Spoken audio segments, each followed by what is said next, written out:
Hi gang, it's Hexy. We knocked out the first turn of this little two-turn scenario. Actually, I probably need to do some administrative phase stuff, but okay, so interesting victory conditions.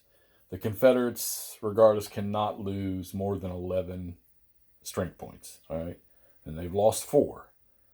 Then they got to do a whole bunch of damage to the Union, drive them from the field, be the last to pass through all of the victory hexes here, which I think there's like 11 of them, and some other stuff, collapsed units and things like that. But I'll think about that here as I go.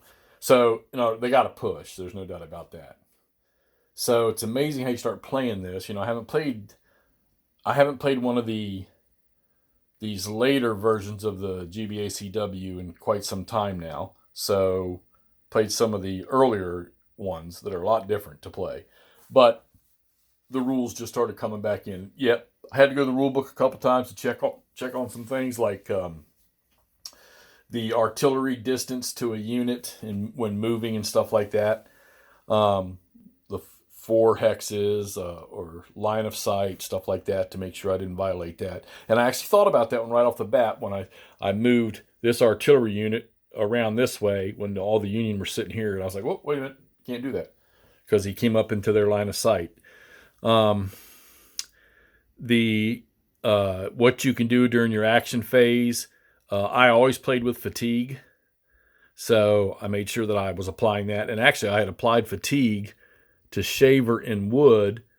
And then I went back and read the rule, and they can do 2 action phases, combat or whatever. And as long as they don't shock combat on the second one, they don't gain a fatigue point. But if you do any kind of movement, anything that involves movement points after that, they get fatigue. So I ended up doing recovery. The first activation for Heinemann, Wood never did anything. He just stayed stationary. And Shaver was doing all the work, and you can see what happened to Shaver. Now, he's rallied most of his stuff, okay? I'm telling you, this system is freaking phenomenal. You've really got to pay attention to your units. Now, one of the things, and I can't remember because I haven't played one, like I say, I haven't played one of the other ones, but I always remember that if you had to retreat from a disruption or disorder and you were an extended line, you lost the extended line. That's not the case. You can if you want to. You can lose it, but I think it's if you route, you lose the extended. I haven't had a unit route yet, so I don't know. Peabody, he's hovering around back here. He was sitting on a unit that got knocked back, so I need to read that because I can't remember if he can transfer to another unit. But so now there's a gap in his line. Okay, haven't read this continuous line thing yet. I need to dig into that. This side is just now starting to come under fire. This guy here took a pot shot across here to hit this guy and send him back with a loss at that. Okay, the artillery. You can shoot through one Woods hex.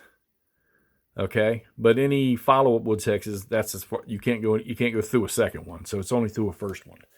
So artillery has not really done any major damage.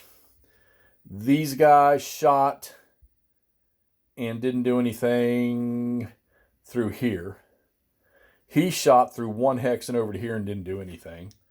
This artillery over here has not gotten even into a position to do anything. That's going to be interesting trying to use artillery in this scenario. So anyhow, all right, so we're through the first turn, and right now the right flank of the 6th Division of the Army of the Tennessee has been driven off its front line, and Heinemann's division, the 2 brigades he's got, are going to continue to push. Hopefully Bragg will get on his horse and get over here where he can actually command his people, because thank God Withers has a 1, because he's getting a -1 for not being within range of his corps commander. All right, here we go, into the woods. I'm playing, and I'm enjoying it, and I'm not having to look at the rules too much. I think the greatest thing I love about this system, one of the things that I really, really like, is this second disorder table. I love this thing because a good majority of your casualties in this system come from this. And I think this thing is awesome. So, and I don't know of any other game that has that type of system. That was well created by Richard Berg, that little thing right there. And the charts aren't too bad to look at other than that. All right, so here we go. Let's get this thing up here so you all can see what's going on. Hexy. We'll follow up when I finish the second turn.